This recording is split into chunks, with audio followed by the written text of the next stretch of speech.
So, Adnan's free. What? That's because of us. Honestly, I feel, we are responsible for the takedown of Scientology. We are also responsible for the Emmy for Aftermath Scientology. Yeah. We're responsible for, keeping WeTV, afloat. We have been carrying them on our backs. Yeah. Carrying a whole network on our backs for 6 years. Sharp Entertainment, really multiple networks and one executive producer, nigga. We have just really been an integral cog in the entertainment machine. Yeah. And this is no different. We are definitely, lawyers in this case for Adnan Syed. We have worked to let people know about his wrongful conviction. Yeah. That's the right word. We've been working in harmony with Rabia in getting the word out on the street. We did, how you have different teams for different things, right? So you have, your legal and you have, your project management, you're there. But then you have to have a street team as well, is what you have to have. And that's what Jade and XD provides for the wrongfully convicted. Yeah, exactly. So, this week, Adnan was freed to his home. Marilyn Mosby, DA in Baltimore, which is so interesting because she got a case of her own, which we might have to dig into the fact that she did some, she did PPP loan fraud. Yes, let's talk about that. Anyway, I don't know. A couple of months ago, Rabia had went on Instagram Live and explained that there is a lot more movement in the case, and there was a new law because a new episode of Serial came out today, and it was almost kind of like bookending it, I guess. Yes. But it is very short. But there's a new law in Baltimore that explains that you can't try a teen as an adult. And so the head of the Innocence Project took on this case and discovered that that was a thing. And when she sent the petition, the government realized, or the state realized, no, there's some bullshit fuckery that was going on in this case. So they did some more DNA testing, and come to find out, there are 2 more suspects. And that have not been identified. But that should have been key. Remember there was a bunch of evidence that was found randomly in the basement somewhere. And they found these notes from, the DA, and they weren't. Yeah. So, one of those suspects is actually Adnan's ex-girlfriend.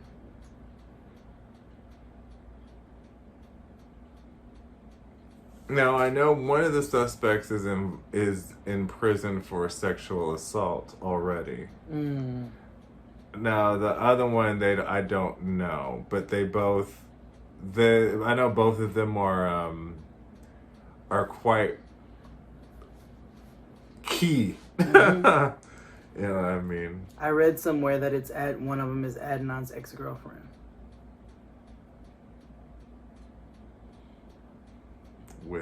And mind you, it could be anybody of any gender is capable of SA, so it could be that too. Either Adnan's ex or Don's ex. It's an ex-girlfriend who would have had some animosity issues. And motive. To kill Heyman Lee. This also. It also sucks, right? Because it's yes, you're freeing somebody who is wrongfully convicted. I don't want to say innocent because I don't know if I feel that in my heart. Wrongfully convicted is the proper I term. can say that he is wrongfully convicted. But it's also difficult for the family of Heyman Lee. So, like, which is odd because the brother of Heyman Lee was in court via Zoom. And of course was upset that this is all happening, but then allowed the judge to just go on and, like, you know, use your best judgment. And remember, in Undisclosed, her brother was weird. Mm-hmm. You know, he had the diary. It was a lot of stuff going on with him. So, just to shift a smidge, I was thinking to myself, and I don't know if this is a long shot, but I said, did they loosely base Tina Fey's character in Only Murders in the Building on Sarah Koenig? I haven't watched it yet, so it might be. Because it's actually, I feel it may be because I know that they did with Octavia Spencer. She has that show on Apple where she's literally Sarah Koenig and she's investigating, like, she has a podcast and, like, she ends up uncovering, like, a murder thing. The Tina Fey's, first of all, hold on. Tina Fey's character, I'm trying to remember her name. It might be. Sarah Koenig is pretty, well, she became really big after. Right. Or during Serial. God damn it. I can't type. I got my father's thumbs. She plays a character by... Oh my God, Google! Wait, not that I'm not showing her on the... How absolutely annoying. Well, she plays this podcaster who's specifically a true crime podcaster. But she's this... I just watch it. Just watch it. But I was like, I wonder... It doesn't seem like Sarah's personality. But I also was like, I wonder if they, like, loosely based it on her. Because... Probably. Tina Fey. Cinda. Her name is Cinda Canning. Clearly Sarah Koenig. Right. Oh, wait. Okay. Tina Fey as Cinda Canning, the host of the true crime podcast, All Is Not Okay in Oklahoma, a parody of Sarah Koenig. Yeah, okay, that makes so sense. It was. Okay. Yeah. Well, I answered my own question. Also, in this motion to the state to reinvestigate the case, turns out that a couple of detectives were also under the scope too, which we've all talked about and has said how the police put the story or created this narrative to give to Jay. Jay Wilds. But what's also strange to me is because of the fact that nigga was weird. Like, it's almost like did you tell him enough so that he believed it? Right. Or is it like they put him in a position where we know you do all of this. If you say that's all what of this, I then you still don't have think. You don't have to go to prison or whatever. And if you tell yourself enough these things, you believe that it happened. And that's what I guess in order for him to fully sell this story, you got to believe it yourself. Yes. But yes, the couple of detectives, one of them was on the case.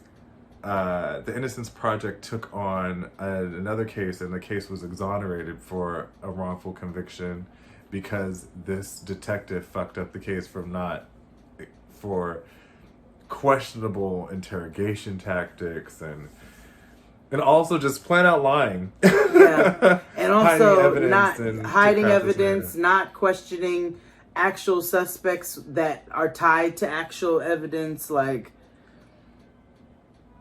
yeah, the boy just didn't get a fair shot, honestly. So even if he had anything to do with it, and I to this day feel like the police coerced Jay into admission of guilt just off the strength of everything else he was doing. And because he already was a little, I think he might have started to believe it after a while. Or maybe he actually knew something, but is also knows or is tied to the suspects or the person who actually did this as well. That's also a, you know, and then just was like determined to make sure that Adnan was a part of it. I definitely think there was police corruption involved, but he was so strange that I feel like he knows something. Absolutely. Hell, even Adnan probably knows something. I just don't know if he necessarily did it. Right. I don't know if they physically committed the act. Right, exactly. Kids talk, you know, like, so I wouldn't know, like, there's total side story. There's like some Euphoria shit going on in LA, in the LA what's high school happening? district. Girl, these two little girls, yes, because they're 15. They one was found dead in a bathroom, and one was found unconscious in like on the grounds or whatever, the high school, because they bought perks from this guy at a local park. Turns out the perk had fentanyl in it. And the thing was, little did they know, another boy, completely unrelated, cop from that same nigga in the same park, it was passed out half dead upstairs in another part of the high school. Yes, girl, LA is wild. It is on fire in more ways than one. So then they had, you know, white moms, you know, actually they weren't even white. It was Latina moms against drugs or something. I don't know. It was like a swarm of brown mothers. Because it ain't just white kids doing drugs. Let's be clear. Exactly. They do the most, and they have the most access, but they are not the only ones, unfortunately. Well, yeah, and the thing was, this woman got in there, she, Mexican, I'm assuming, because that's just where we are in LA, and so she was just like, you know, I'm doing this because of the fact that, you know, our kids don't get a fair shot, and why are you robbing our children of, you know, of drug-free, not necessarily drug-free, but, you know, like a life of just being free and not necessarily doing this and killing people, you know what I mean? Like, so did these all kids the have kids futures die? and shit. One did, one was in critical. Well, no, I think the boy died too. I know one was in critical. The kids started snitching, which was good, and they found the guy. They found the suspect in relation to. Now, was he the wild part is, it's like, I always think like, or Chris Rogers and I were talking like, what if this guy didn't know that he was selling fentanyl to kids? You know what I mean? I also wonder about that, because, which is why you've got to be real mindful about where you get your stuff from. But I wonder, like, how within these cases, how often the person is the one responsible for lacing and or has knowledge that this stuff is filled and laced, or how often, you know, compared to how often they have no clue because they're not the original source. It's like, I hate to use this scenario, but it's the only one I got. It's like that ice cream when Bluebell had Listeria. Listeria, right? How, like, and people try to sue the grocery stores. It was like, well, how the fuck we were supposed to know that? We didn't make the ice cream. Right. We just sell it to you. And so I don't know how that gets real murky when it comes to drugs, you know? And it's very true. Like, what if you just a regular weed dealer, right? And all you just do is just sell a little weed here and there, and all of a sudden it's laced in fentanyl. You get you a couple pounds and don't know that the whole shit is laced. And you killing people, you had no idea. And that was never your intent. But then that makes me also wonder, like, how many, like, we don't hear too many cases of dealers. But they don't. You're not supposed to touch your own supply, though, right? Yeah, but some niggas do smoke. They smoke a portion of their own shit. Like, they weigh, you know, they measure it out to the point where they're like, "Nah, I'm gonna account for this because I smoke as well." Yeah, that's true too. But I don't know. It's real sketch. Tricky. I very don't. tricky. Yeah, I don't know how I feel about it. All I do know is I can say that don't sell to children. Don't sell to children. Like, by the high school at the park, you're a full-blown dare predator. Like, you are literally the nigga from the books. Why? Right, it literally is that, because, like, the park is next to the school, and it's like this dark little alcove in the park. And that's like, the thing, it is too. so... Like, don't buy your drugs from a park. Don't... You know what I'm saying? I mean, they're 15, too, you know? Yeah, I guess. But I wasn't buying weed from random niggas, even when I was young and smoking. I just... that's a lie. I wasn't buying from niggas in a park or off the street. But then also, you don't really know these niggas. Like, so no, I can't say that either. The thing is, you know, just stick to weed. I mean, I'm not telling people to do what, you know, drug of choice or whatever, but you're also 15. Right. And I don't really, you know. Like, baby, you don't need no Xanax. You don't have no stress. Right. Like, I get it. Bullying is hard, and so are SATs. But you know what is hard? Taxes. You know what is hard? Gout, okay? Like, in the next couple of years, I'm going to have to start having conversations with Noah, because kids be in all kinds of shit. And I'll be mother fucked if I'm raising a euphoria child. I mean, I know I'm not, but I will be goddamned. Do you hear me? Yeah, it looks so easy. Like, you know what I mean? Like, I get having... Okay, anyway. I don't want to go down that road. But, back to cereal. So also with cereal, though... Oh, yeah, good luck, friend. You got a teenager in about a year and change. Yeah. Or, yeah, 2 years and change. But with cereal, right, they also are looking to see if the state will retry the case. So they have 30 days from Monday this week to see if they'll try the case. And if they don't retry it, then he's free. Yeah. Then they're about to sue the shit out the city. Yeah. Which I would do anyway, honestly. Ain't nobody more loyal than Rabia Chaudhry, you know what I mean? Know? Like, she has stuck with him since 99. I can't even imagine the long haul it is. And, you know, his mother has stage 4 cancer, so... Oh, no! It was good. And she was there walking with him, you know, out of the courtroom. So, you know, it was good that he finally got to be, you know, with family and stuff. Like, you know, I don't know. When I was listening to Serial, I guess Sarah was either very tired because she was out there at the courtroom yesterday and, like, doing the work. Okay. But also, I wonder if she's kind of like, she didn't get an interview. Because remember, she was so moist for him during, that was also 10 years ago. That was. What if they've had a secret love affair ever since Serial? And then, like, in 6 months, they come out as a couple. Ooh, let's write some fan fiction.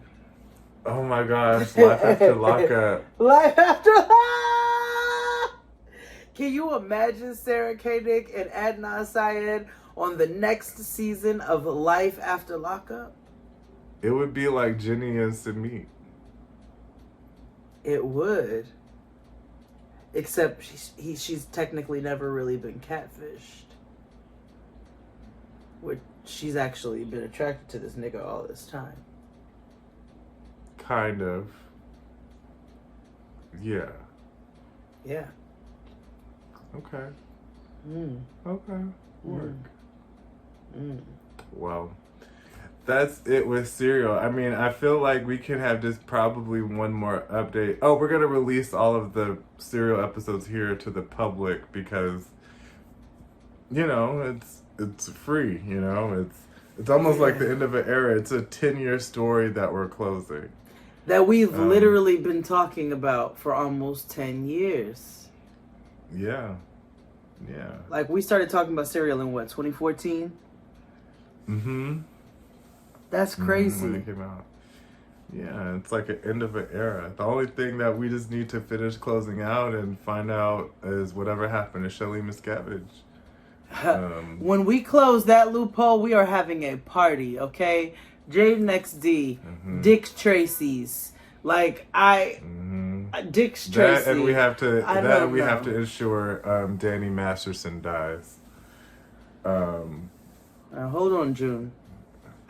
Yes, he deserves, but I also can't fight every battle. I'm like, whoa, you just want to keep going, huh? I'm just saying, some people just. No, he fully deserves to have the day that he deserves. Oh my gosh, am I June or no? Am I her Murder Gang Slaughter Gang therapy group? Oh, I can't wait. I can't wait because. Yes. Yeah. Okay. Anyway, cereal. We may have one more when that nigga's free, but you never know. But it's been a wonderful, almost decade of covering this story. So. You know what, Adnan? We deserve for you to find us and come talk. And come talk to us. Like we are entitled. I'm saying it. To have a conversation, you know what I'm saying? I know you did 20-something years and all, but we deserve, we did half that time with you. So I'm just saying, like, get familiar with us. Right. Like, you need to recognize Rabia, you know what I'm saying? You can pull up for a meal too, but Jade and XD. She can come up. She has a cookbook out too called Fatty Fatty Boom Boom. You can, New pussy name alert.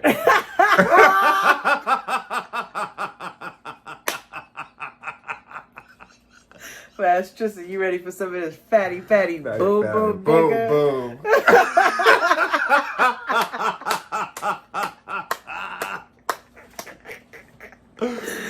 Oh no, that's right.